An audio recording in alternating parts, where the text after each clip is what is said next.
हाय, उम्मीद है कि आप अच्छे होंगे। मैं डॉक्टर वहाब सिद्दीकी।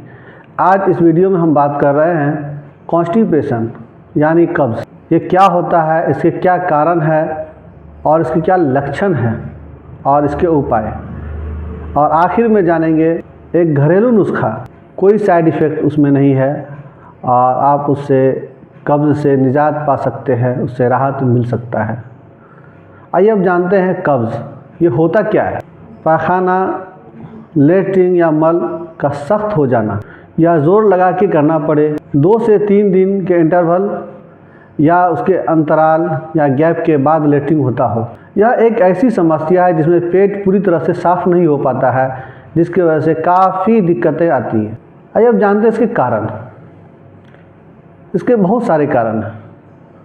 80% कारण तो मालूम हो जाता है कि इसका क्या कारण है। 20% अभी भी 20% अभी भी किसी को मालूम नहीं है कि कब्ज़ का क्या कारण है। आइए अब जानते हैं इसके मुख्य कारण।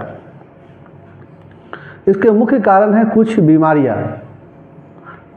जैसे पेट का टीबी, पेट का अल्सर, पेट का कैंसर, अल्सरेटिव कोलाइटिस। बहुत सारी बीमारियां हैं जो मुख्य बीमारी ये हैं, और कुछ मेडिसिन भी है, कुछ दवाइयाँ भी है जिसके कारण भी कॉन्स्टिपेशन होता है। जैसे पेट खराब की दवाई, सर्दी खांसी की दवाई, ब्लड शुगर, थायराइड की समस्या, और सबसे ज़्यादा जो मुख्य कारण है वो है खान पान। खाने में लोग कम फाइबर युक्त खाना खाते हैं, पानी कम पीते हैं, मोटापा भी शामिल है। आइए अब जानते हैं इसके लक्षण। इसके लक्षण क्या है। जिन्हें कॉन्स्टिपेशन या कब्ज़ रहता है तो इसके लक्षण जो है आमतौर पे पेट भरा भरा रहना, ढेगार होना, एसिडिटी होना, हल्का हल्का मीठा दर्द होना, ये आम समस्या है। और साथ में भूख नहीं लगना, भूख की कमी, वज़न कमना, यह इसके मुख्य कारण है। आइए अब जानते हैं इसके कैसे जानेंगे कि अगर कॉन्स्टिपेशन है तो किस कारण से है। उसका कुछ जांच है। वो जांच ये है, अल्ट्रासाउंड है, कोलोनोस्कोपी है, जो मुख्य जांच है। ये पैखाना के रास्ते से कैमरा के ज़रिए देखा जाता है कि बड़ी आंत में कोई अल्सर वगैरह तो नहीं है। ब्लड शुगर, थायराइड प्रोफाइल, ये इसके मुख्य जांच है जिसके ज़रिए पता चल सकता है कि कॉन्स्टिपेशन का कुछ कारण है जो पता चल सकता है। आइए हम जानते हैं इसके उपाय। इसके उपाय क्या है।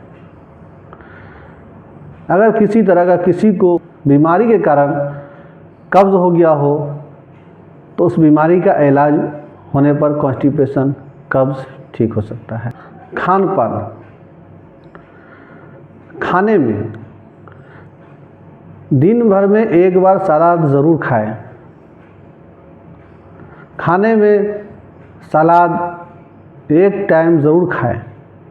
फाइबर युक्त जैसे सेब, केला, मूंगफली, राजमा, बादाम, साग वगैरह खाएं, जिससे कॉन्स्टिपेशन, कब्ज़ दूर हो सकता है। और लाइफ स्टाइल को चेंज करें और आप एक्सरसाइज ज़रूर करें। इसमें सबसे ज़रूरी बात यह है कि कॉन्स्टिपेशन वाले मरीज को कम से कम 45 मिनट एक्सरसाइज ज़रूर करें। आइए हम जानते हैं कब्ज़ की नुस्खा। ये बहुत ही आसान नुस्खा है जिसको घर में बना के इस्तेमाल आप कर सकते हैं और बहुत ही फ़ायदेमंद है। वो ये है, चोकर जो आटा से निकलता है, वो चोकर को हल्का किसी बर्तन में आग पर थोड़ा सा भून दें और ठीक उसी के बराबर मात्रा में, उसके समान मात्रा में सफ़गोल की भूसी उसमें मिला दें और किसी डिब्बा में रख दें। और रात में 2 चम्मच 3 चम्मच सुसुम पानी के साथ लेने से आपकी कब्ज़ की शिकायत दूर हो सकती है। Thank you.